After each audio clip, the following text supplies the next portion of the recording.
morning, everyone. Welcome to American Scousers Morning Coffee or Tea with American Scouser on a Monday morning. And that's right, he's back, baby. It's Monday, so Grumpy is in the house as always, and the Polish Prince is in the house as always. What's happening? I'm in a house. Yeah, that is true. I like how Grumpy has been making more appearances as True Grumpy after we've won the title than before we won the title. It's kind of on brand with how we are as Liverpool supporters sometimes, I think. Yeah, it's weird, right? Yeah, he was just showing up due to contract in the past. Now he has stuff to be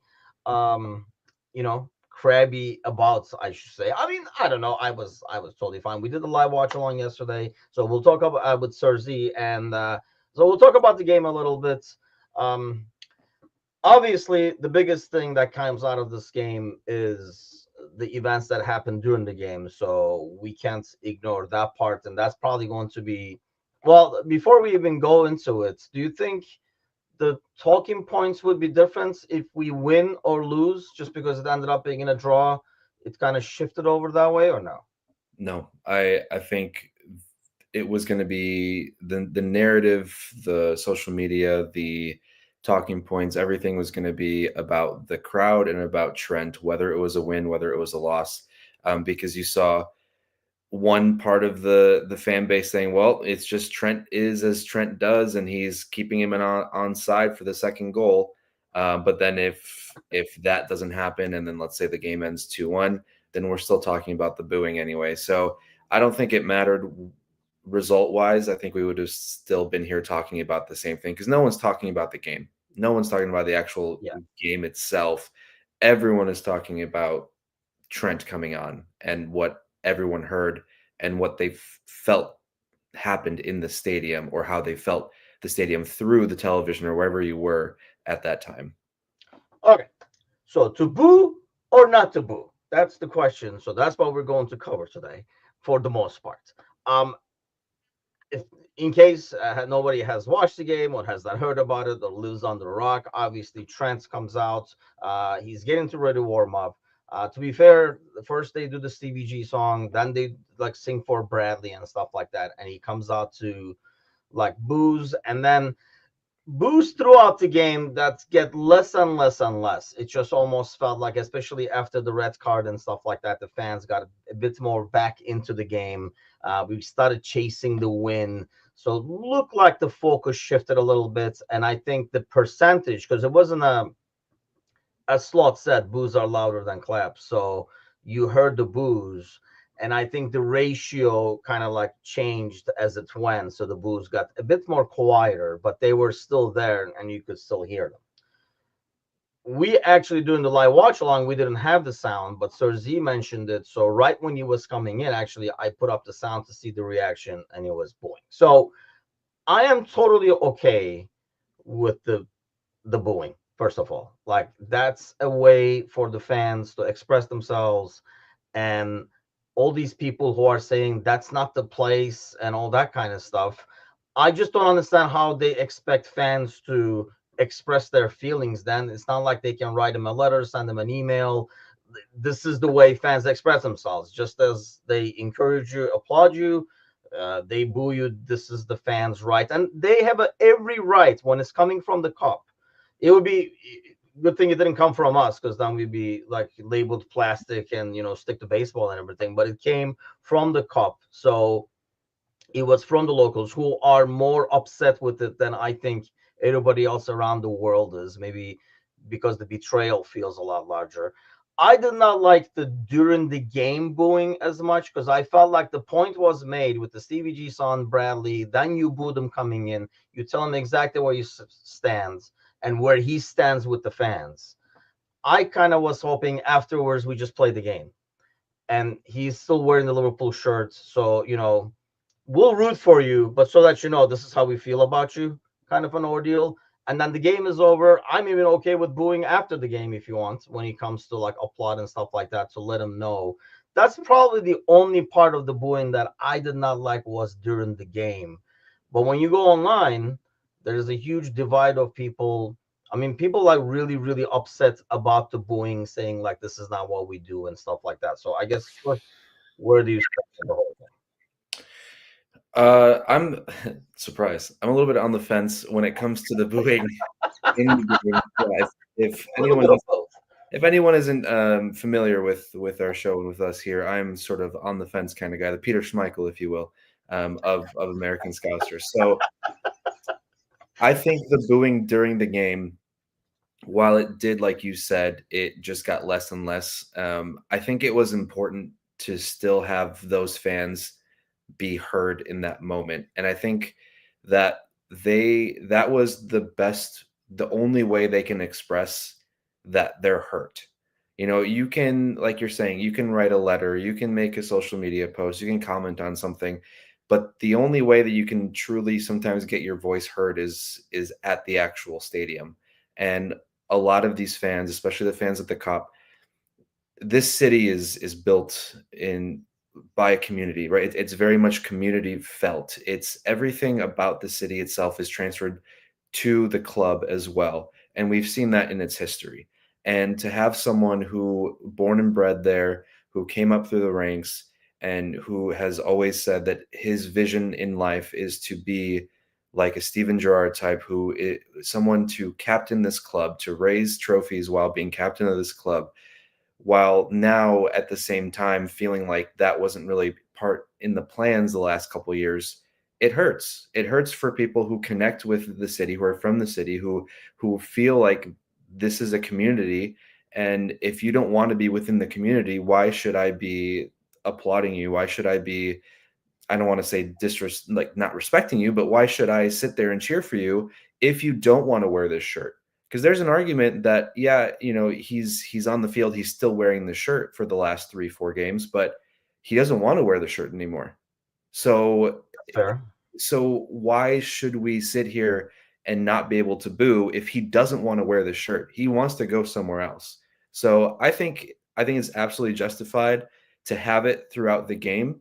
But I think at some point, like you said, when it starts dwindling down, like then it just made a little bit more sense to focus on the game itself, because unfortunately the atmosphere itself just completely died when he came on. I know you said you were watching on the watch along with no sound, but you could just tell and feel, and listening to the broadcast, it just wasn't the same. And it felt like we were mourning something and not celebrating a title anymore. And I think the worst part is that it's because of someone that we thought we would see forever in our own red. And I think that's what hurts the most. I think that's what people, for the most part, don't understand. It's not the fact that, because I see online and like through social media and stuff like that, people are trying to draw comparisons. Like, this is not what we did to Genie and Emre Can and stuff like that. It's apples and oranges. It's a totally different scenario. It's a totally different person. I think the fact that he is from the city, and here's the thing, you cannot go for years kind of milking that concept. And I talked about this before. He has been protected throughout the years by the fans. He's the Scouser in our team. You can't kind of milk that, talk about being a captain and living your dream, just a lad living his dream and all that kind of stuff, and then kind of like betray the whole thing, especially in terms of the way you did it, and then try to come back and not expect it is just not realistic. And here's the thing, as a professional, you have to get the good with the bad. So if they're going to, like, boo you, you have to live with it. And I look at the comments afterwards. I mean, Slot, I thought, handled it very well. We'll talk about the Slot decision to put him in the first place, so we'll get to that part. But in terms of like the reaction, I thought he handled it very well. But I do sense a tone, maybe it's the Dutchness coming out, when you look at the post-match interviews with Robertson and then Van Dijk, where it feels Van Dijk's is a bit more like where we are, which was, I felt like it was odd. What he said was more like, you make your bed, you lay in it, and he'll get used to it. We'll get used to it. We'll move on. Couple more games, he's gone. Great days are ahead for us, kind of a deal. Whereas Robertson felt like he was more of he had more sympathy and felt worse for Trent. Do you think like the Van Dijk angle is just because he's a captain, he has to deal with stuff? Or I almost took it as there were a lot better ways to handle this. See me.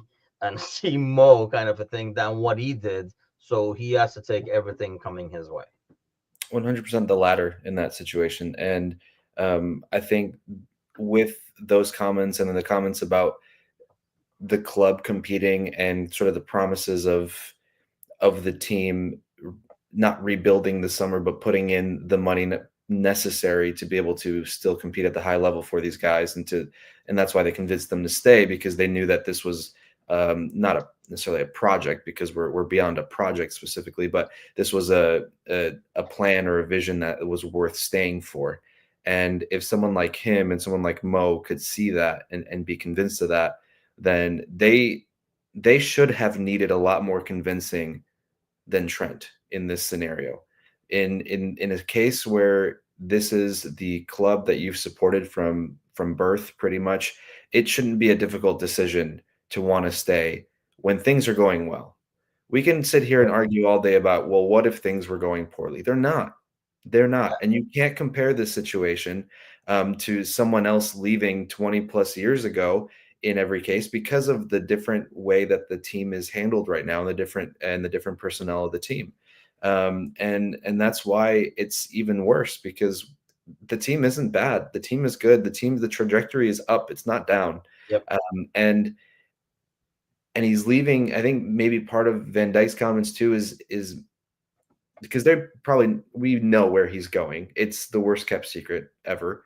And to go to like a club that is the epitome of a football mafia, if you will, a club that Trent himself said was a huge European rival like 6 months ago or whenever that interview was, to go there out of all places, it's just a silly decision. And I think Robbo is trying to take the friend side of it, because I think him and Trent have been closer over the years than Trent and Verge. So I think, but Virgil, again, he's gonna make the most diplomatic kind of statements, and he's gonna talk about the club overall and not try to put too much attention on one player or the other, because that's not his thing.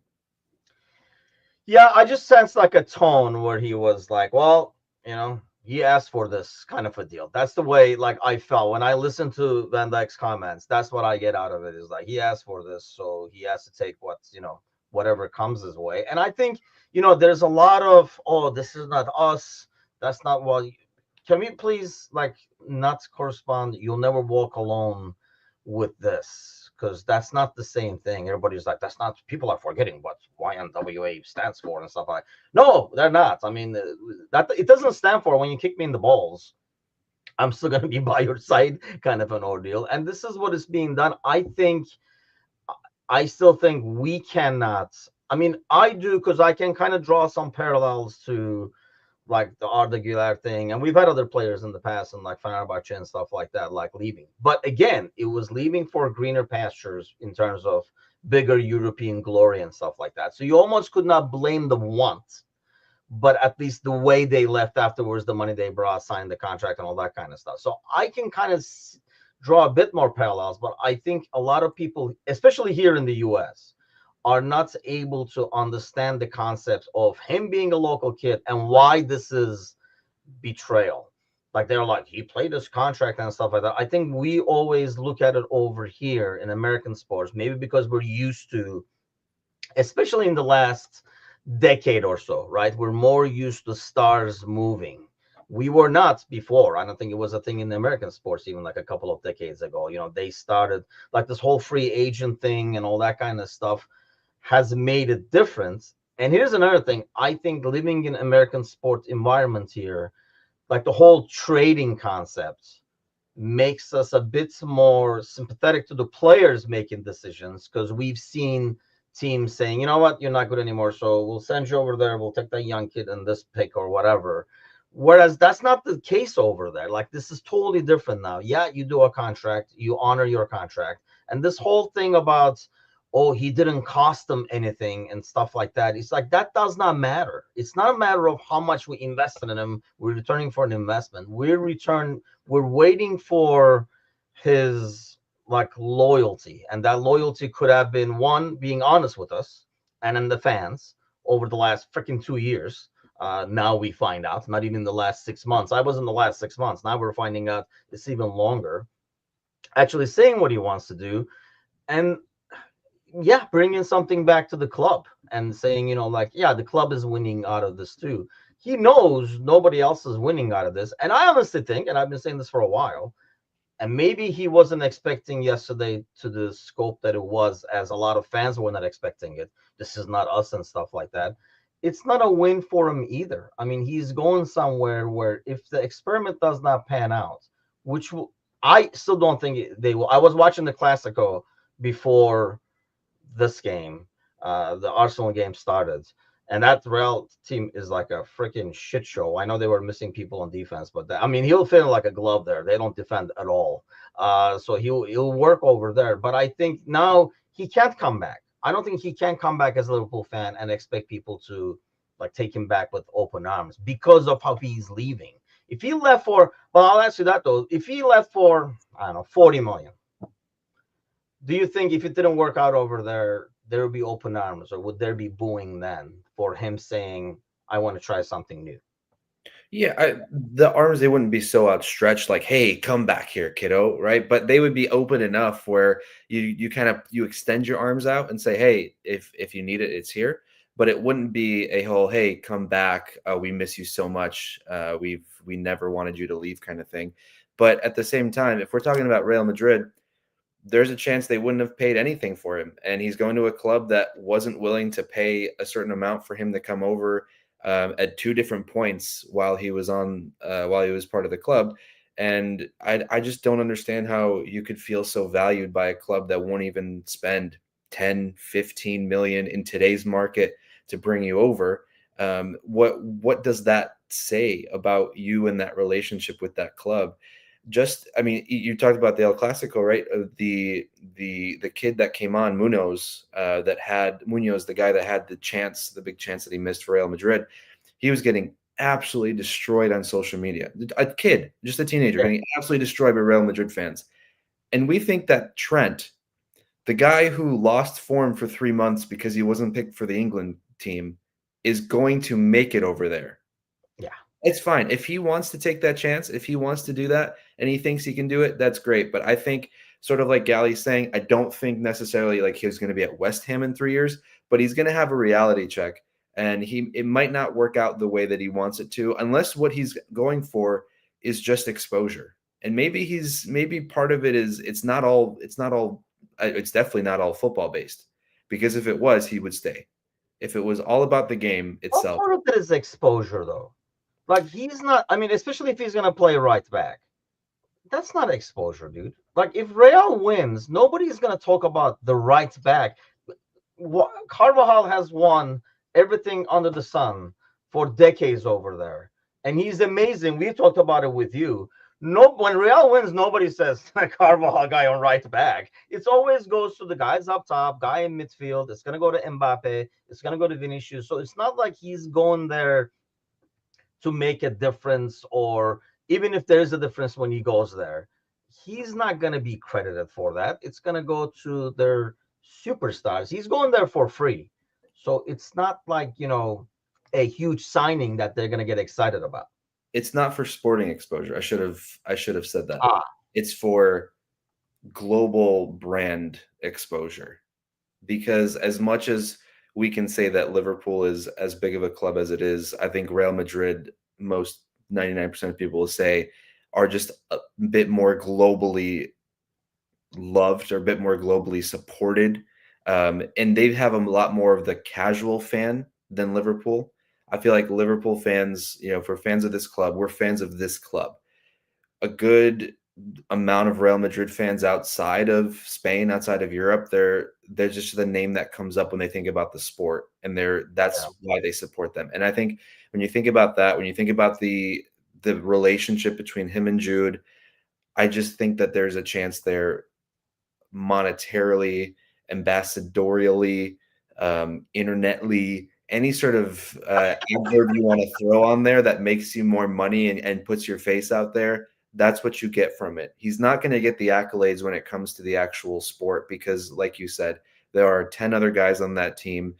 7 of which come up before his name does when we talk about the strength and how good the team can be, Yeah. and he would get the credit for it. So it all comes down to what is he going to earn outside of the sport. Yeah, Liverpool says Mbappe also went on a free. No, that was only, like I said, I don't see the fans getting excited about a trend. They definitely got excited about the Mbappe coming in, not to mention it was like a whole saga. And other, and that's the thing I think Trevor was mentioning in the comments. I think the fact that he's going to the evil empire that does this all the time, going back to what you're saying about being the mafia of like the soccer world over there, that also adds to it, especially in our recent history, the not rivalry and the animosity we have to the club, and he's going there with the whole Ramos thing and stuff like that. What was said afterwards, it's just like this just a bad look overall. A couple of comments here. Yeah, Trevor says it's amazing what agents can convince their clients. Yeah, I mean, like I say, he's not gonna be a name that comes up. So I understand what you're saying in terms of like commercial wise, but wouldn't he? And I realize Liverpool is a smaller city, and the exposure is probably less commercially. But in the long run, a couple of cologne perfume ads you might end up doing over there is going to get dwarfed. I still think, and this is what I've been saying all along. People are like, well, money, blah blah blah. I feel like still it's a bad business decision, because what he will make with the internetly exposure that he gets over the next 3-4 years, make it 5-6 years most, right? If this plan sticks, is I still feel like gets dwarfed by what he would make as being Mr. Liverpool and maybe winning 1 or 2 more titles, definitely more trophies and stuff like that, staying, being as a captain, lifting it.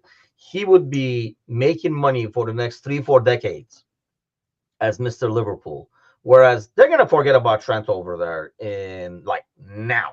Like the moment the season ends and he's gone, they're gonna forget about him. So it's not like that commercial gain or the exposure he gets is a long lasting one. It is very temporary. It might be appealing to a young kid. Is that what it is, you think? It's just like, Bellingham is like, dude, it's so cool. You should come over here, kind of a deal. Because I think financially it doesn't make sense in the long run as well.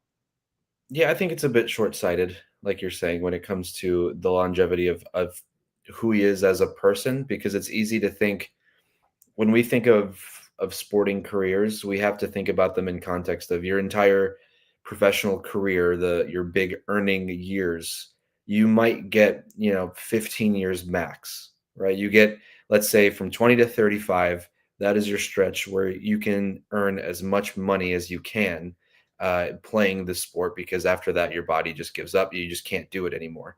And so that side of it, I can understand wanting to make more money, and that might be part of the short-sightedness. But going beyond that, like you're saying, if he would have stayed here and they win just one more title, like Premier League title, maybe another Champions League, maybe a cup, maybe a League Cup here and there, maybe an FA Cup here and there, he goes on to be part of that Liverpool Mount Rushmore, if you will. He is someone that we think about when we talk about this club. We use the same breath as Kenny Dalglish, as Ian Rush, as Paisley, as Shankly, right? I mean, those are the levels that he could have been Yeah. had he stayed.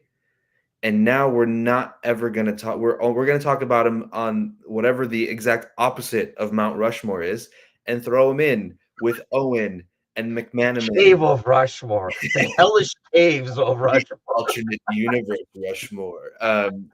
And like we almost respect Coutinho more, some of us now, anyway, because even though he faked a back injury, he still signed a contract to let us sell him.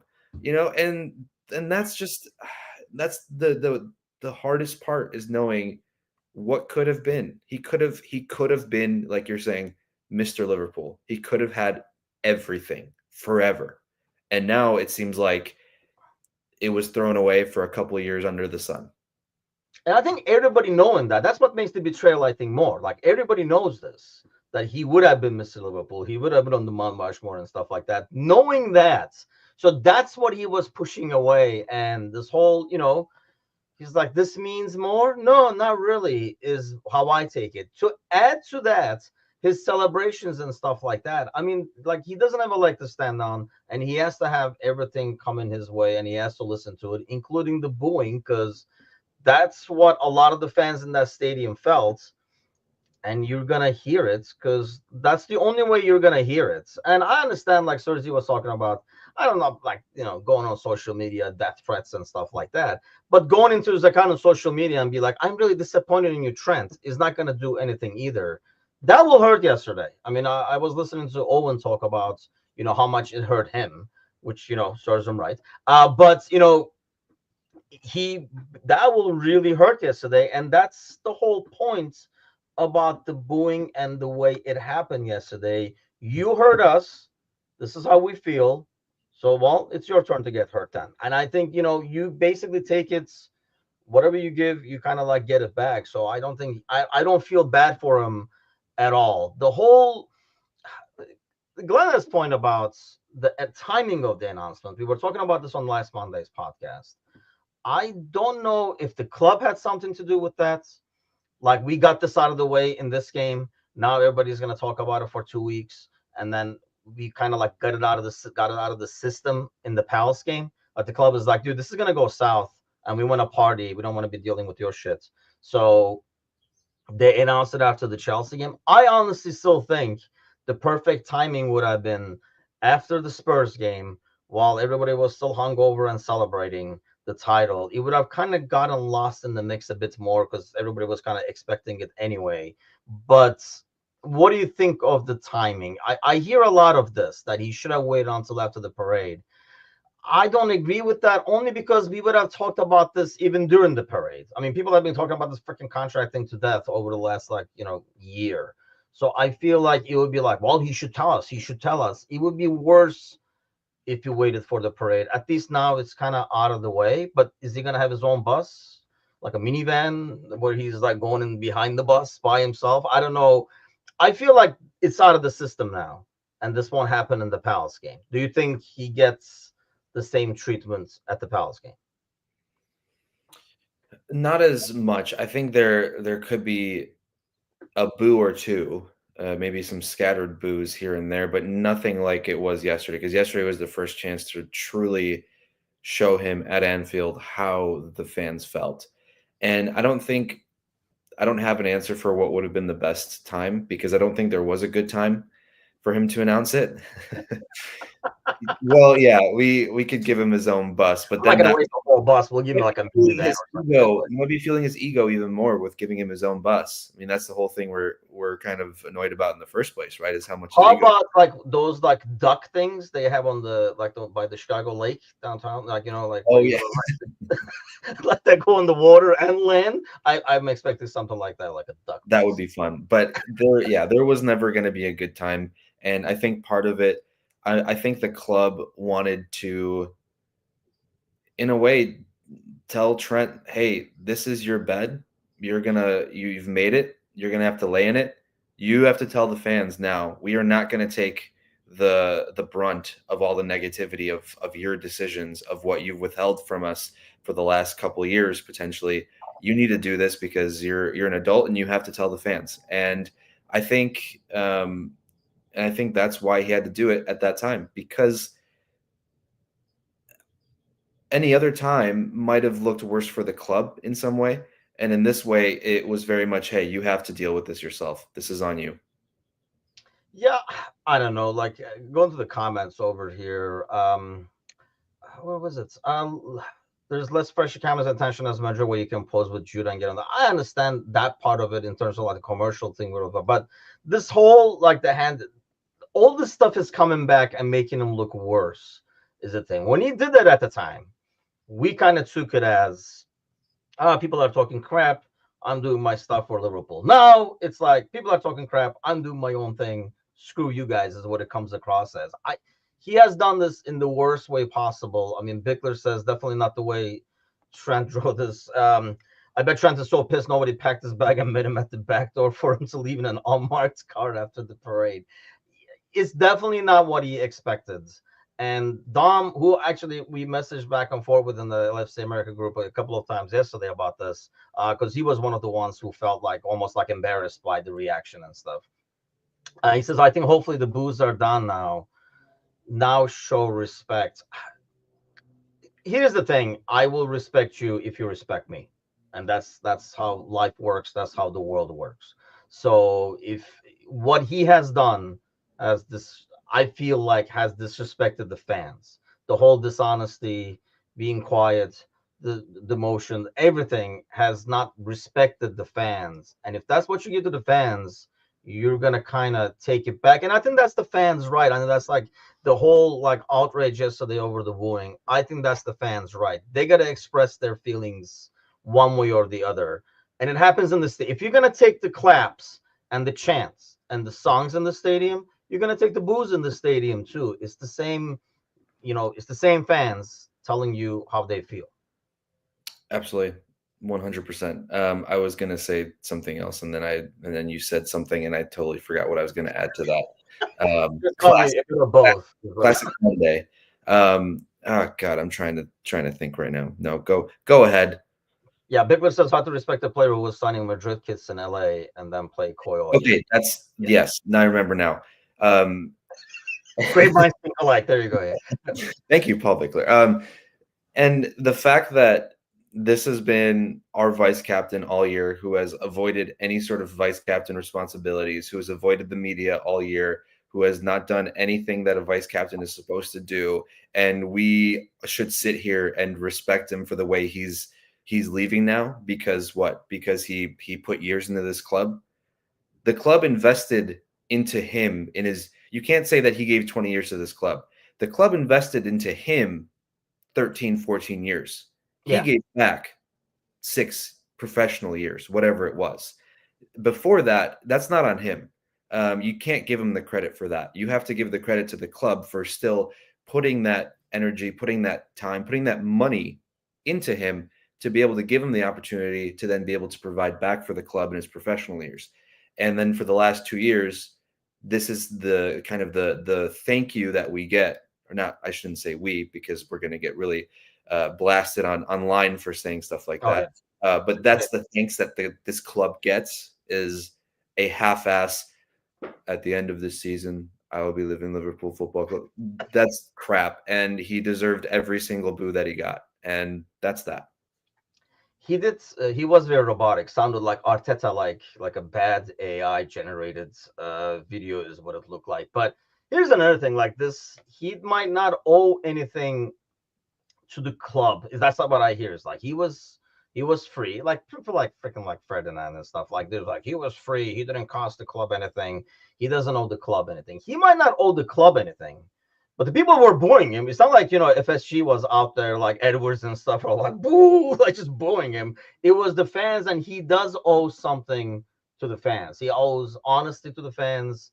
He owns, like, instead of like going around like, Bickler saying like signing like Real jerseys last summer and like kind of like planning this all along in the background and then acting like, nothing is happening. It's just a professional decision. He does owe something to the fans. Yeah, Trevor says it literally looked like a hostage video. Like he was kidnapped and he was like, they used to, when I was growing up back home, when they had like really, really back home, like they would catch theirs and then they would put them on TV, like really poorly done, where they were like, everybody else should come in and turn themselves into, they're treating us great over here. Terrorist, caught terrorist videos. It literally looked like that, where he was like just so emotionless. And I think that's the thing. He tries to act like the big boy, and then you get the big boy response and you kind of have to live with it.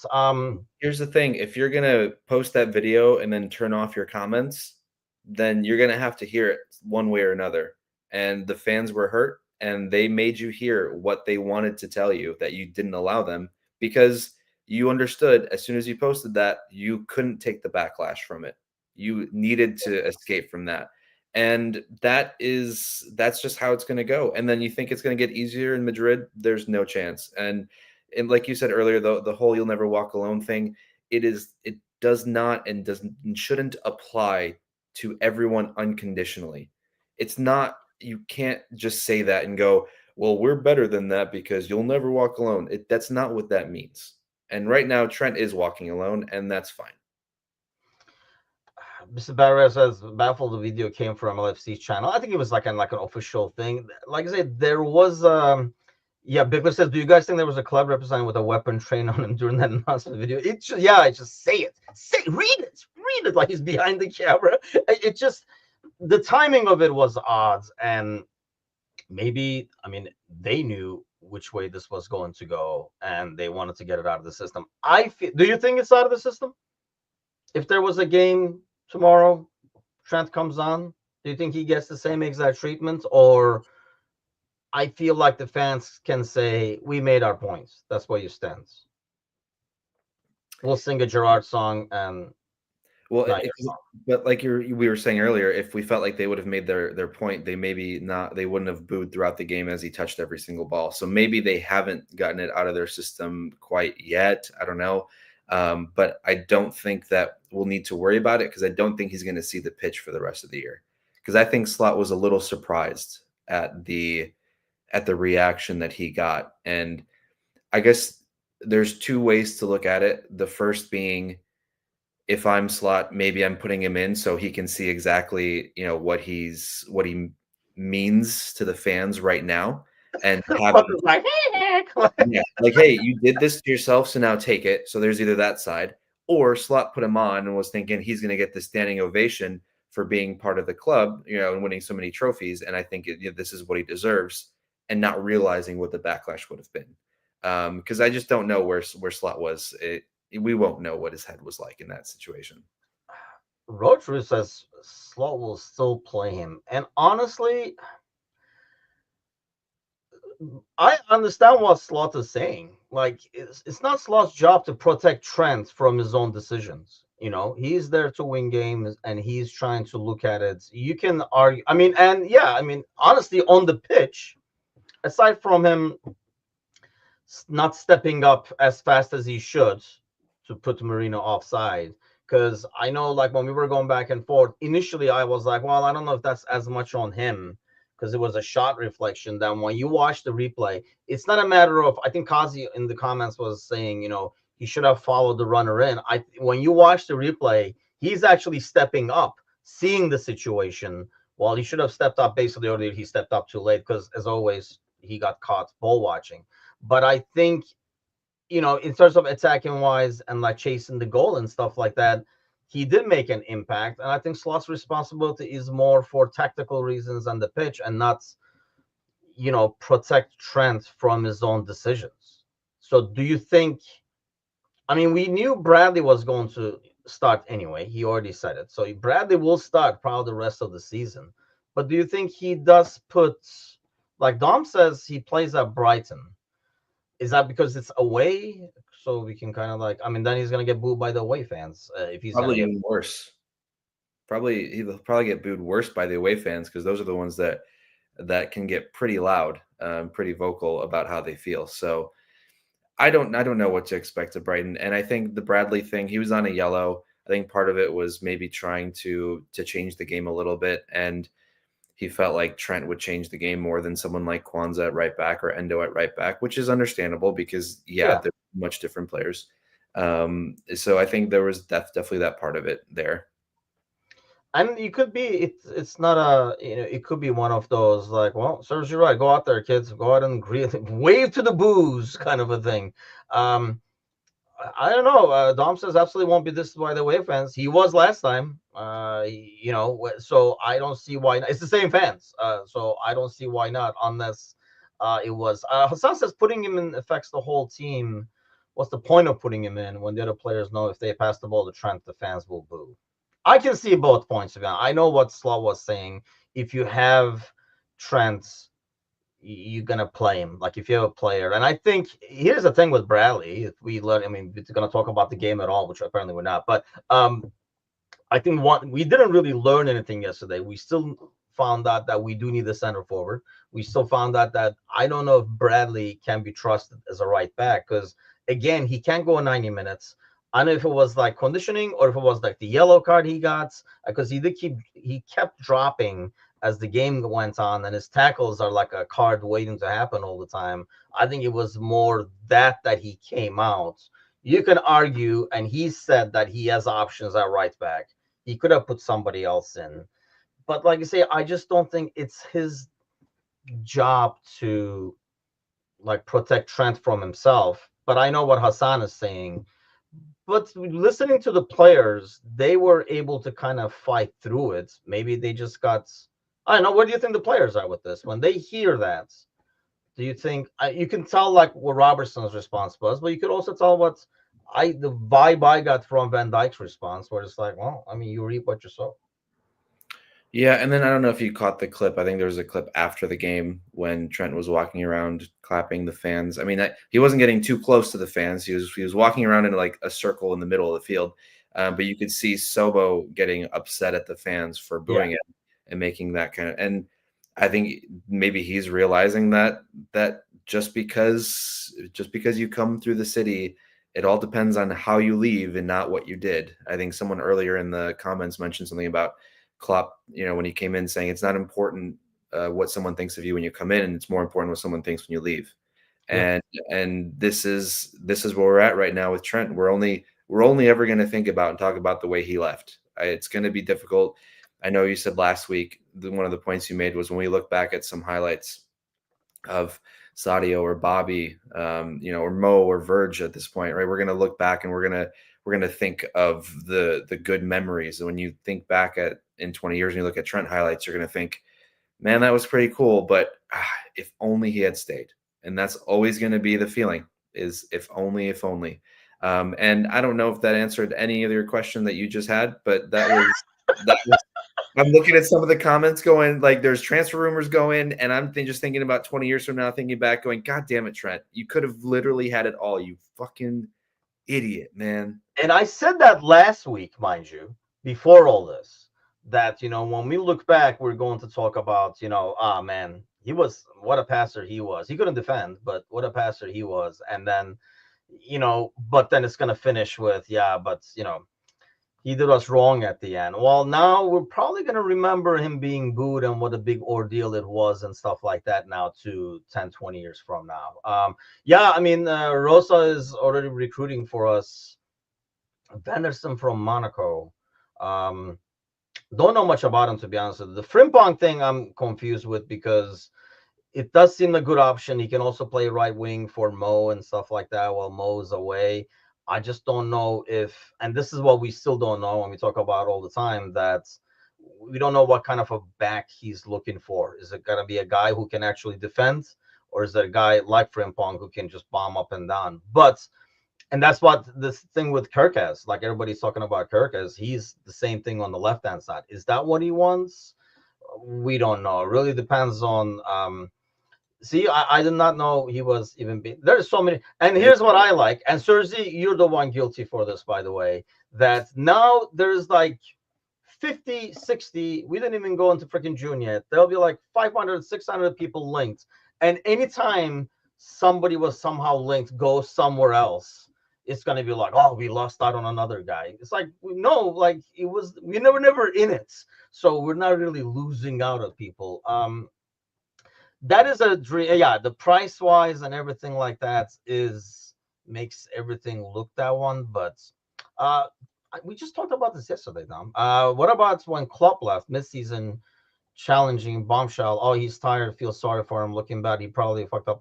He did screw us over because this contract situation. I've been saying it for everybody puts it on FSG and wants to put it on FSG. I put it on Klopp and his announcement. Maybe these things were going to be taken care of throughout the season, but he announces that he's leaving. And of course, nobody's going to sign an extension at that point, not knowing what's going to happen. So I do put him on that, but it's totally different when Klopp left and how he left. Klopp didn't leave and go to Madrid or go to Barcelona or something like that. He freaking like retired. He's done. So I can respect that a lot more than saying, yeah, this means more. You know what? Nah, it doesn't really mean more. I'm just gonna go to Real instead. Looks like that pays more. And then, like just like it's gonna go over that. Like totally different things. I don't even put him in the same brackets. I like I said earlier when we were talking, like a lot of people try to put it into like Genie, Emre Can, and these guys who left on free, or even Coutinho and stuff like that. Which Coutinho was no saint. That tells you if Coutinho looks better than Trent, how bad Trent looks. Coutinho is not saying he faked an injury and stuff like that. Trent has not done that, or maybe that injury was fake. I don't know, but like he has not done that. But I think he's done worse. That performance that he had in the United game and how he's kind of carried himself so disinterested all season, I think is worse than faking a back injury for freaking 2 weeks, especially when you're a local kid. It's And mind-boggling. I also think real quick that Dom, you found the wrong channel if you think that we hold Klopp to such high regard that he's free of criticism as well. Because Yeah.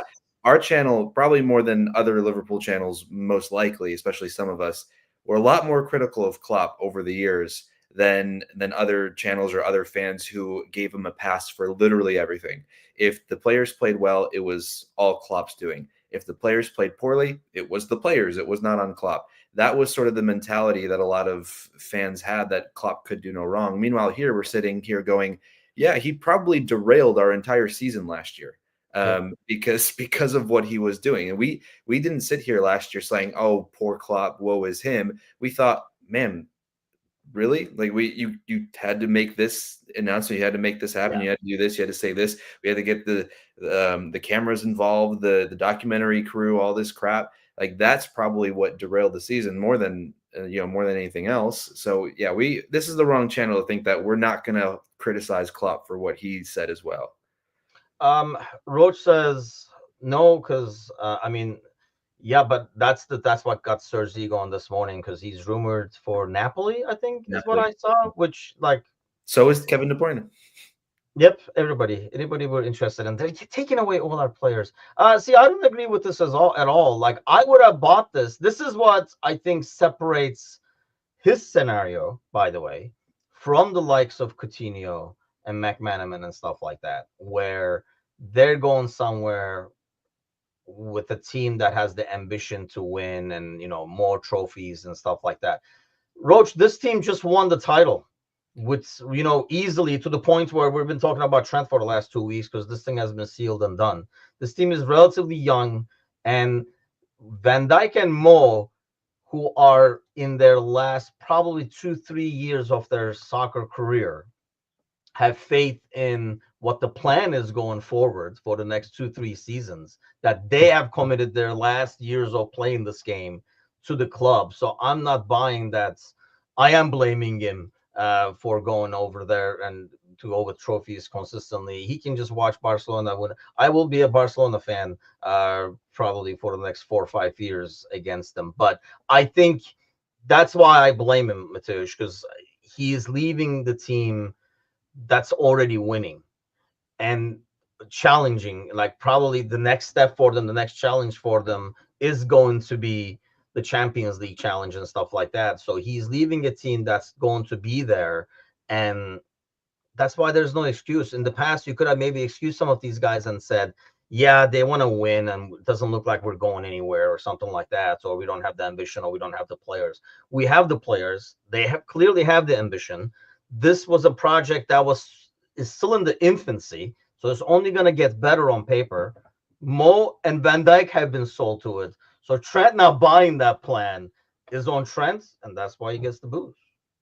And that's why he deserves the booze. And not going to convince me otherwise. The fans, he hurt the fans, and that is how the fans needed him to hear it. And he heard it, and let him continue hearing it, because he's not going to have a place back at this club, unfortunately. Rosa is really hurt by this Mason Mount thing, man. I don't see. Maybe we don't follow it as closely, because obviously, it's like becomes like Chelsea, inside drama and stuff like that. And let's face it, Chelsea has a lot of drama, so it's hard to keep up with it. But yeah, I don't remember, to be honest with you, Rosa, exactly what he did. That if this looks classy, yikes. The only thing I can think of, I believe, was what happened. He recorded a video of him saying he was leaving the club. But the recording of the video, it was clear that it was done like 6 months before, because his hair was dyed. I think at that time it was like a different. And so People were like, wow, this was filmed that long ago, and now you're putting it out. And that's why you don't change your hair left and right over here. People got to stay consistent. So Trance could have been recorded 18 months ago when he was like That's planning why on going. Mission wears a hat every week, you guys. Exactly. You have no idea. But this kind of sometimes gives it away. It was a mistake for Slot to sub in. I don't know, man. I get why people are saying that, and I think it goes to what Paulo was saying in terms of depends on how it affected the team. It didn't look like. I mean, we were chasing the win towards the end of the game, and I know they were down to 10 men, so the whole momentum kind of shifted with that red card. But I didn't look at the game. I mean, what did you think? Like when you looked onto the pitch, did you think the rest of the team was negatively affected by it? Because I did not like watching it. Maybe because, and maybe ours is more objective because we were doing the watch along, so the sound was off. Yeah. But watching the team play, I did not think the performances were affected. It was still Nunez. He was still offside, same old.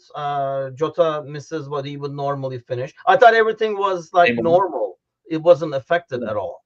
No, I think as far as the play is concerned, there wasn't a big difference as well. I think whether you had the sound on or not, I think the play still looked similar because it was just the unfortunate part was that the substitutions that were made and the players that came on weren't able to make the impact that Slot was hoping that they would make. And that just comes down to Nunez doing Nunez things, Jota being overrated as always, and because Trent did put in a couple good balls still. He had a couple moments where there was a good chance there, but overall it was just the moment of the game. It didn't change because of the sounds for the players. Yeah, I mean that sounds fair, I think. Yeah, I mean him going, I guess that makes it a huge fiasco by itself, going to another. But he did, yeah. I mean, like Mr. Bell said, they at least got money for something for it. Yeah, surprise! Isn't that nice, you guys, to get money for someone? Yeah, fleeced United, if you will, with a regularly injured. And honestly, we were talking about Mason Mount for us at the time when we were interested. When we played Atlanta, we got boycotted flags on that bit. Yeah, I mean, yes, that was one, right? And that was, I thought, see, that was more not as smart for the time being. It wasn't a good timing to do that. Whereas this, I don't think there was a bad timing to do that. I don't agree with Roach in terms of us not winning anything for a little bit over here, because I think this team would have done better if it was being pushed. I just don't think this team was pushed at all. We kind of we kind of cruised through this thing, man. I mean, like literally now when you look back, I know, like, especially, I'm more paranoid than the general public. But like I feel like we cruised through this and it wasn't like a stressful title run or anything like that. If you have somebody in the rearview mirror, I think it affects how you play. I mean, like that Fulham game, the Chelsea game last week and stuff like that. They're like became almost like semi throwaway games along the way. I don't think those results pan out like that. So hey man, if you're, yeah, believe me, nobody's more pessimistic than I am. Join the crew. Godfrey is here. Godfrey, what's happening, man? I'm sure he's kind of like mourning. What do you think about the game, by the way? Because Godfrey is like an Arsenal guy. Arsenal fans getting offended by the Arteta Bryce. I thought that was hilarious, actually. I mean, it's not a lie. when you're second place every single year, I mean, at some point the truth hurts sometimes, and that's where we're at. Yeah, Spencer says we were never challenged. It was done. I mean, it's, we're always paranoid, right? Especially because we were always chased by City, who could go do 18 wins in a row and stuff like that. So we had that built-in paranoia, but you didn't really have anybody like I mean, we would draw and they would lose and stuff like silly shit like that. It was a win. It was a win-win. Either we won and we laughed at Arsenal, or we lost and we enjoyed the Guard of Honor. Like it didn't matter. It doesn't matter. The last couple of games, it really doesn't matter.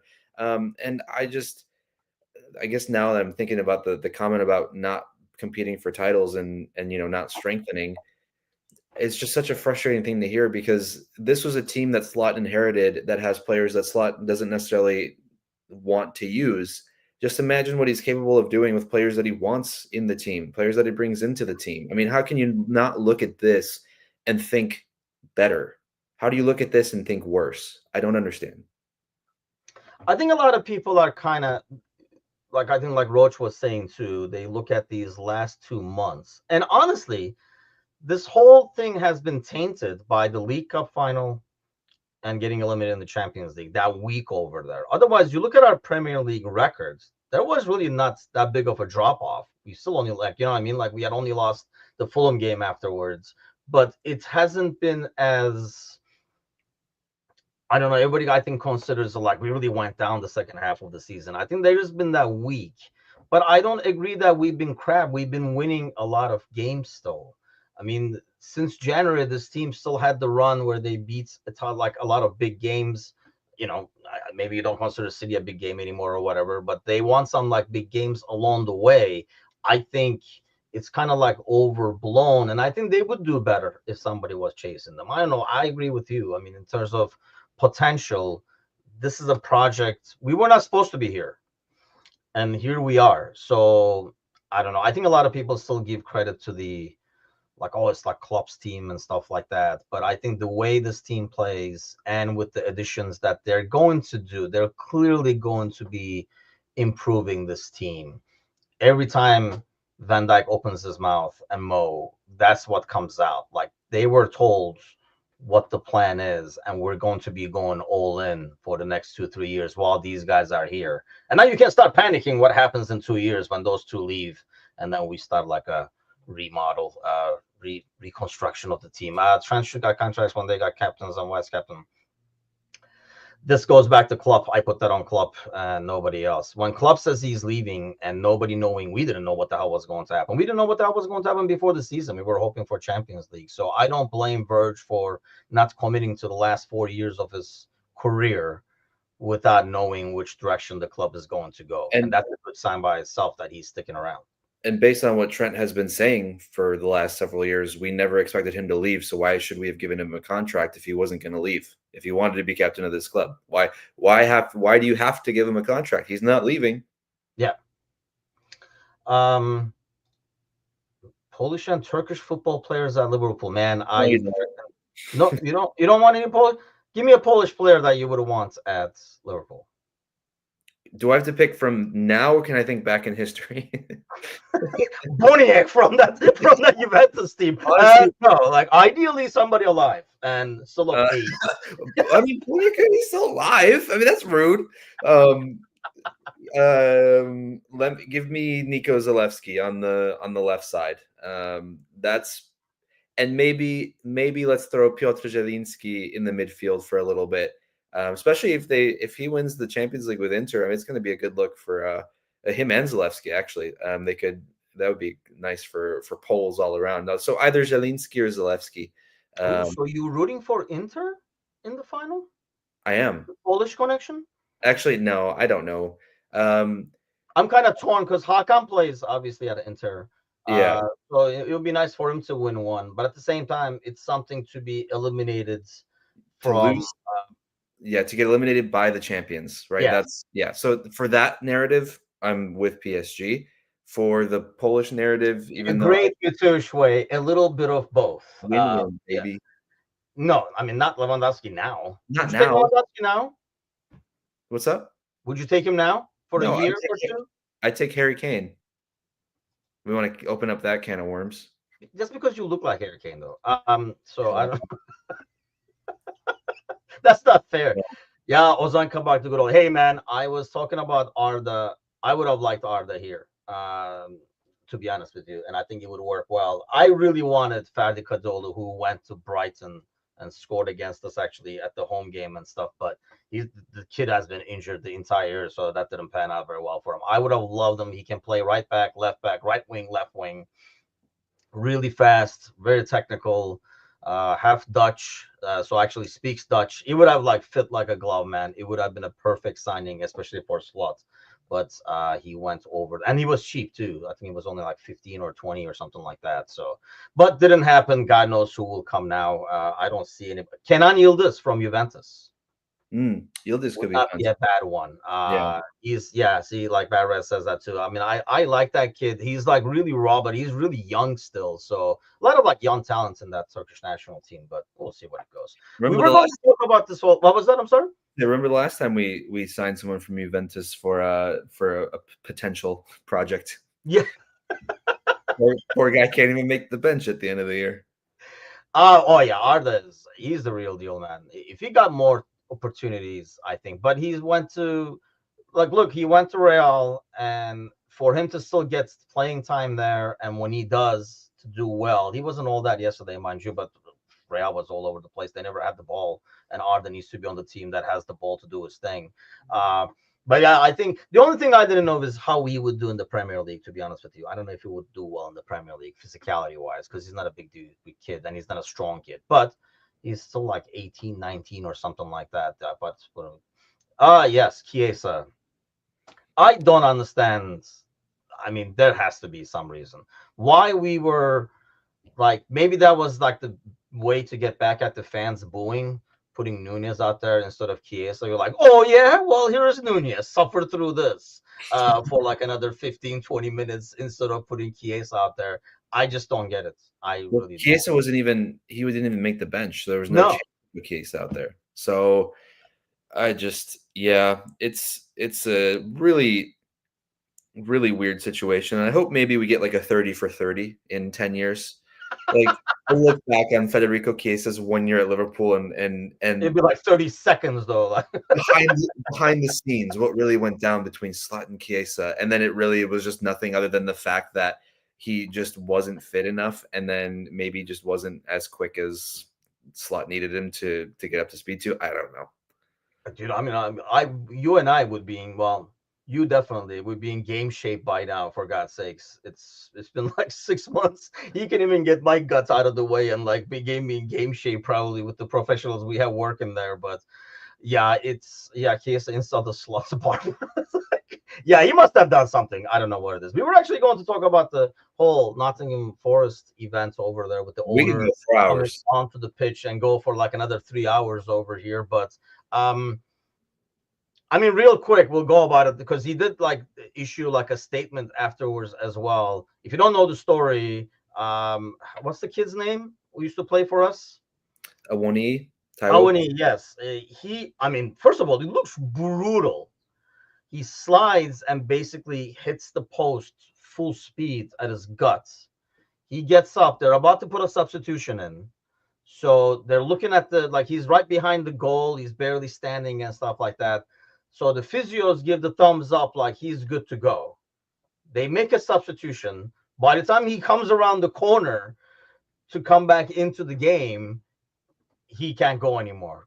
And I am not shocked that that kid doesn't have like bruised ribs or broken ribs or something like that, because he hit that thing mid like rift, like full speed sliding in. So they can make a substitution. So Forest has to finish the game with 10 players, and they lose points to Leicester City at home, which nobody saw coming. I don't know who took that bet, but they won some big money. And Forest is seventh now, which feels shocking to say. But the biggest problem, the shock part, I mean, the biggest talking point out of it is the fact that the dude hits the pitch, and also a dude who owns, maybe that's why he owns all these clubs. Maybe if you didn't dress so like fancy, Matush, you would have owned clubs by now, but he just threw a t-shirt on and went to his club's game over there. What do you make of him like coming onto the pitch? Yeah, if I spent a little bit less money on clothes and then maybe spent a bit more money on more illegal activity and maybe just randomly taking dirty bets here and there, yeah, maybe I could own a club or two. I think it's just disgraceful. I think it's kind of disgusting. There was no place for it on on the pitch, in front of the fans, anytime right there.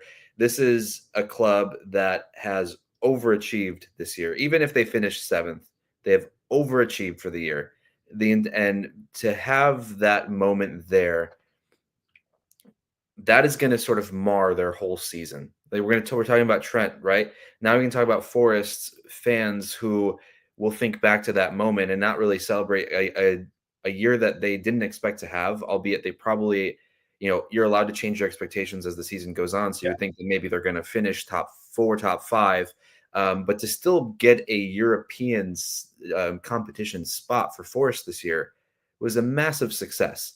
And for Nuno to have to sit there and have to deal with that, I think it's just absolutely ridiculous. And I think Nuno is going to leave in the summer because I don't know if he probably has more respect for himself than to work for someone like that. I don't know. He has worked in Saudi Arabia. So I felt like, if this happened to somebody else, they would react differently. I felt like the moment I was like, it's Nunez, he knows. Like he's very like done this job in like the Saudi Arabian league where like, those leagues, the owners are literally a lot more hands-on in and not in a good way than, like what's we're used to in the Premier League and stuff like that, where you rarely see them or you see them in the stands only occasionally and stuff like that. So what happened, I was like, Nunez will be like, this is nothing. You guys should have seen what I faced over there, kind of a deal. And he played it off as like emotions and stuff like that. But I mean, you're nuts. Here's another thing. I don't follow Forest that closely, and it's shocking that they've dropped so much. By the way, like maybe like a month or two ago, we were talking in the panel show and stuff, saying the top 3 is determined. Who's going to get 4th and 5th and stuff like that. And now that's like all over the place now. So I don't know if he goes out to the pitch after wins and stuff too. I doubt it. Otherwise, it wouldn't be as shocking for him to appear there. But it does. It did look ugly. Like it looked off. It just looked weird. Lechia Gdansk, is that a team? Lechia Gdańsk. Yeah, it is. And I wouldn't own that club. It sounds more German than Polish. But anyway. I wouldn't own that club. No? No. Well, I mean, first of all, this is the Polish prince. So if he's going to buy a club in Poland, it's going to be like, what, like Poznan or something? Who's the best Polish team right now?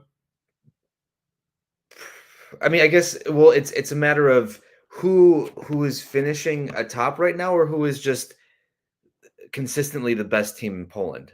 Because if it's the best team in Poland consistently, it'd be Legia Warszawa, but I'm also not going to buy a team from Warsaw at all. I'm from the south of Poland, so I'm not going up to those northerners. Old country. I'm not going up to those northerners and buying any of those clubs up there. I can tell you that. If I'm gonna buy a club, it's gonna be from the south, and it's gonna be like Wisła Kraków.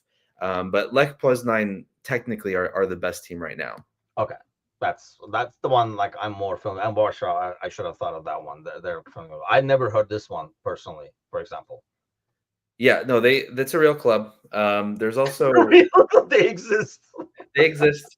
They're towards the end of the table right now. But yeah, it's not the best league anyway. I don't know if I'm gonna buy a club, I'm not gonna buy it in Poland. He's gonna buy Liverpool next from FSG. Is the Conference League final in Poland this year? Yeah. I'm assuming that question is for you there, buddy. I think so.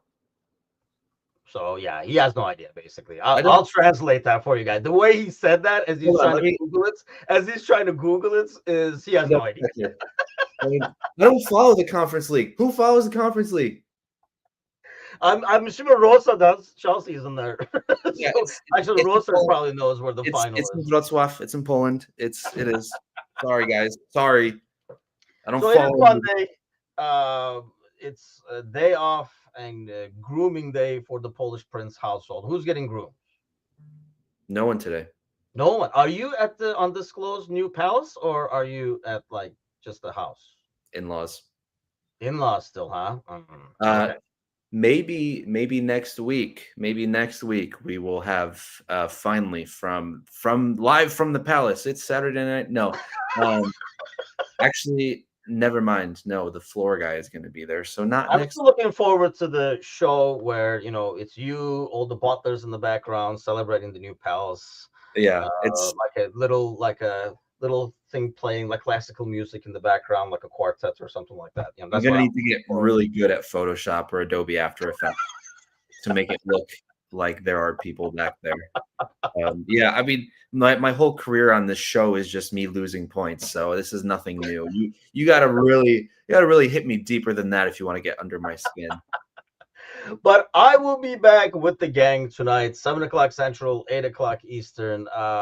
Sadly, we'll probably be talking about Trent a little bit, but I do want to talk to them about some of the game too and see if we actually learned anything in terms of soccer slash football wise, aside from people are not really happy with Trent kind of a thing. I think we established that, but we'll get their take on it as well. And then, like I say, we'll talk a little bit about the game and look ahead to the Brighton game, which we will be doing a live watch along for next Monday. So we will not have the morning show next Monday with the Prince. Instead, we'll be doing the live watch along for like the Brighton game. That should be interesting. So, and then we'll see if Trent plays and all that kind of good stuff. But have a great rest of your day and a great week, everybody. Do not forget, boo or not, we are still the champions, and celebrate for another 2 weeks until the parade No, comes around. celebrate all summer.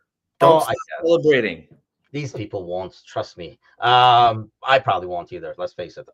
So like once we're getting the new site, it's going to be an interesting transfer season too, that is split into two and stuff like that. So I think there'll be a lot of action up front, especially for Liverpool, because that's kind of like usually how we try to do business. So it'll be interesting to see what happens there. But I'll be back 7 o'clock Central, 8 o'clock Eastern. If you haven't done so, hit that thumbs up, like, subscribe, and all that kind of good stuff. Grab a friend by the ear and bring their butt over here. And we'll see you guys next week or tonight, actually. Take care.